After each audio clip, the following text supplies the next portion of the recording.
అందరికీ నమస్కారం. మన కూటమి ప్రభుత్వం పాలనలో విశాఖపట్నంలో చాలా కొండలకి గుండు కొడతా ఉన్నారు.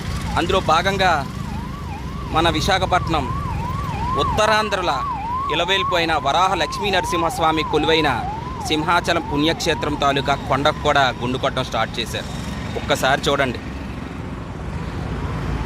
నిత్యం స్వామిని చల్లబరిచేందుకు చందనంతో కప్పి ఉంచుతారు, ఆ స్వామి వేడిని తగ్గించేందుకు.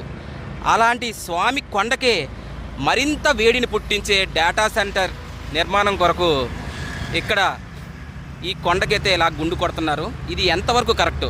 స్వామి కొండతో 2 సార్లు అభివృద్ధి పేరుతో ఆటలాడుదామని చూశారు.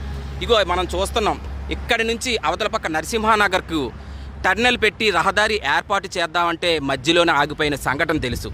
అలాగే హనుమంతువాక నుంచి సింహాచలంకి కొండ మీద నుంచి రహదారి నిర్మించాలని తలపెడితే అప్పుడు అనుకోని ప్రమాద ఘటన జరిగి చాలామంది చనిపోవడం జరిగింది. ఆ 2 సంఘటనలు తెలిసి కూడా మళ్ళీ అభివృద్ధి అని పేరు చెప్పి వరాహ లక్ష్మీ నరసింహస్వామిని టచ్ చేస్తున్నారు. ఒక్కసారి ఆలోచించండి. ఆగమ పండితులు కానీ, అలాగే సనాతన ధర్మ పరిరక్షకులు కానీ, పర్యావరణ ప్రేమికులు కానీ దీని మీద పునరాలోచన చేయండి. ఒకసారి ఆలోచన చేసి తర్వాత నిర్ణయం తీసుకుంటే బాగున్ను.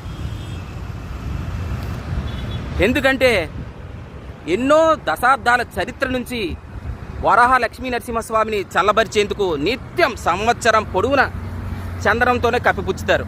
అలాంటి స్వామి కొండకే మరింత వేడిని పుట్టించే ఈ డేటా సెంటర్ నిర్మించాలంటే ఎంతవరకు కరెక్టో ఒక్కసారి ఆలోచించి మరొక నిర్ణయం తీసుకోండి.